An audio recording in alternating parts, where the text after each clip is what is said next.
Hello and welcome to another Design Clips here at W+9. This is Dawn. You may have seen that we've released some new product for spring 2019, and we've already covered the welcome wreath. Well, today we are going to be taking a look at another new stamp set. This is My Whole Life. This is a gorgeous set illustrated by Stephanie Zerb. Actually, Stephanie and I work really well together and we kind of feed off of each other creatively and artistically. So a lot of the time she will submit some artwork and then I will add a little to it and she'll add a little to it, and we usually come up with something that we both absolutely love, and this set is no exception. So in this set, you will have a bunch of flowers. You have solids and outlines. Some of these stamps have 2 or 3 layers. Some of them just have 1 layer. You can use as many or as few layers as you like. You can just use the stamp outline. Now, the sentiment is all her, and it is a beautiful sentiment. It says, "I know you've loved me as long as I've lived, but I've loved you my whole life."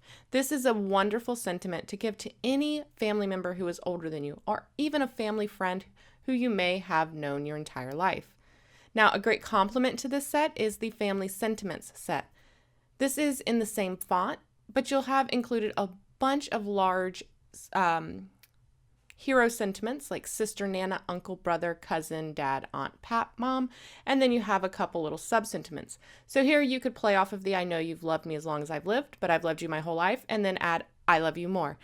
I know several of you have played the phone game when you're hanging up and you say "I love you" and they go "I love you more," and then you say "No, I love you more."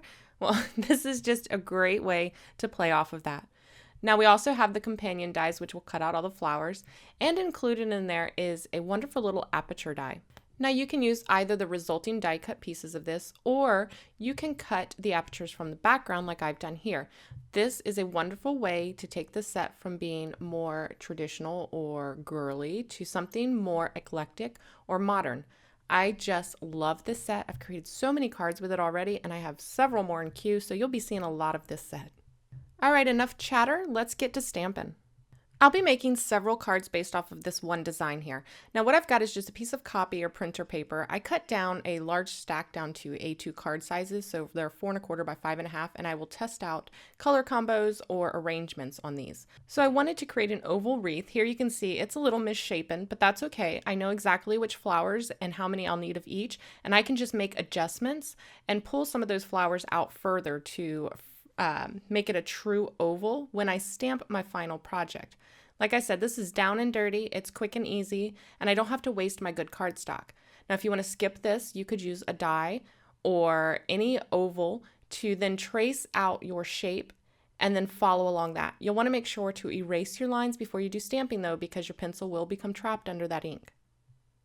So the colors I'm using today are Mojito, Shell Pink, Little Piggy, VI Pink, Hayride, Wild Mango, and Old Gold. And I will have all of these colors listed in the description box below, as well as on our blog at blog.w+9.com. So I'm not going to follow this religiously. What I'm going to do is I'm going to use just the key flowers. I'm going to use the placement for just the key flowers, so the top, the bottom, left, and right. Based on my little quick and dirty template here, I know that I'm going to need to adjust some flowers. So for the first one, I'm just going to move it up slightly higher because there was a little extra room at the top versus the bottom. I can even that out here. I'm using a stamp positioner tool, and this is key. I won't say this is key.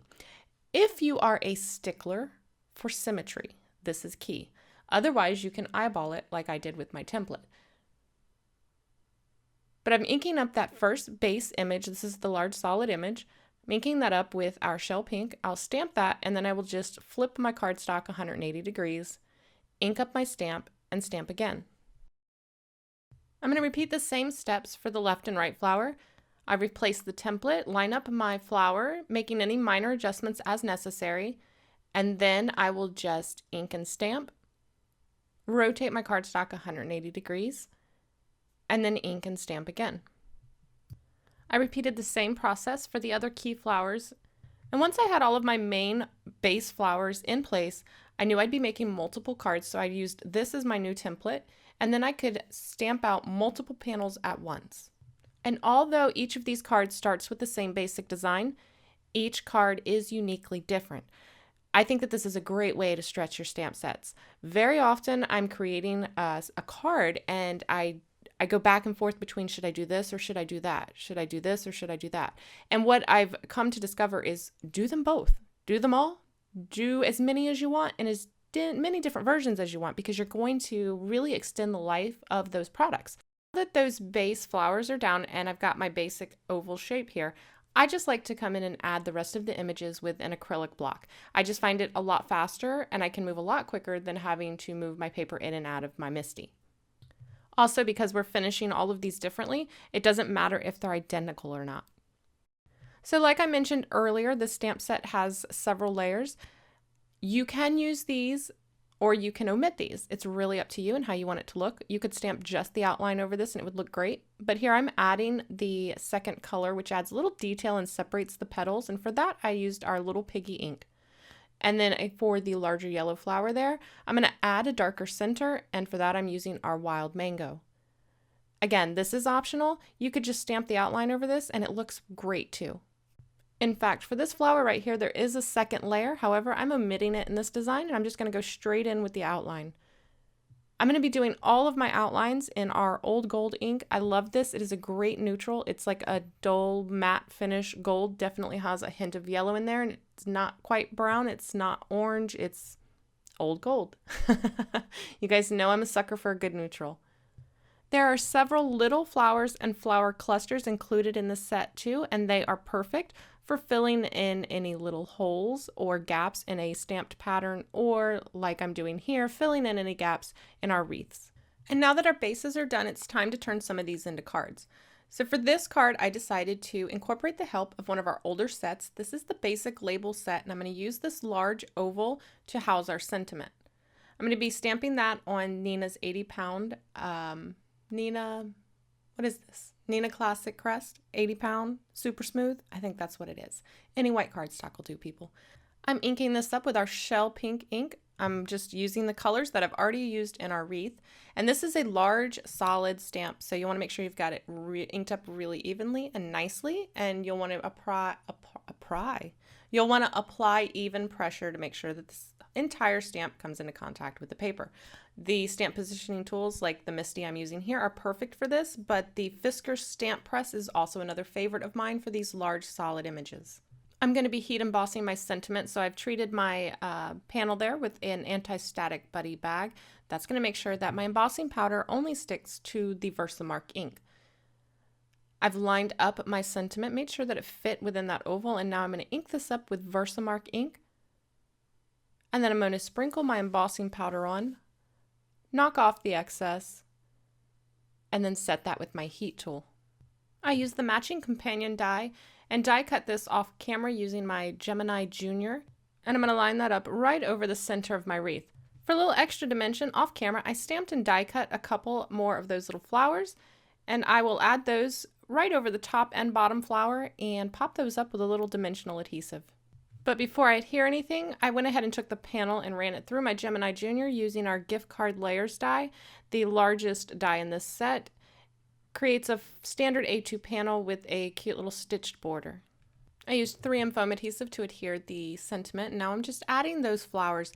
And to make sure that everything is level and flush, I'm only adding 3M foam adhesive on the parts where the flower hangs off of the label, and the parts where the flowers are laying on the label, I'm using some Lawn Fawn glue tube liquid adhesive. Again, this just makes sure that everything is level and flush.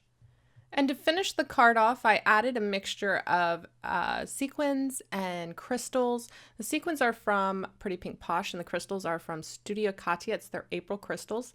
I love the way the gold embossing stands out, and then the old gold stamping really complements that gold embossing. I love this card. I love the design. I love everything about it. So the next one, I decided to create a completely flat version of that one. So here I just omitted the basic labels and I heat embossed that sentiment directly in the center of that oval wreath.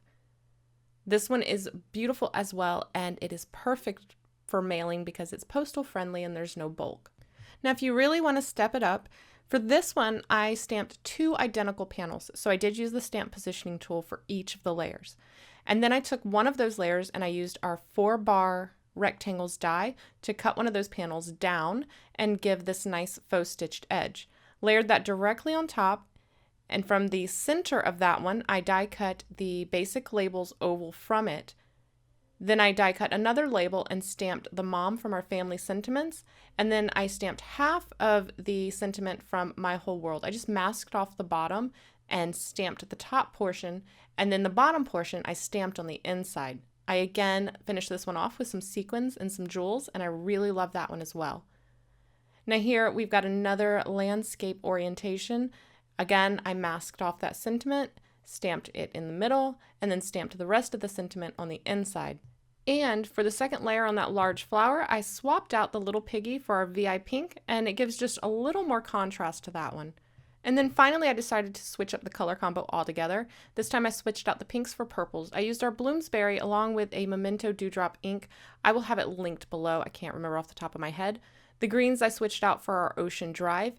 And then here I did that same basic labels, but I inset it. So I die cut it from the center, stamped out another label, adhered that flat to the card base, and then popped up the floral wreath. I love how all of these started from the same design, but they are all uniquely different. And I hope that you enjoyed this closer look at the My Whole Life stamps and dies. Hopefully you picked up some tips and tricks that you can incorporate into your crafting.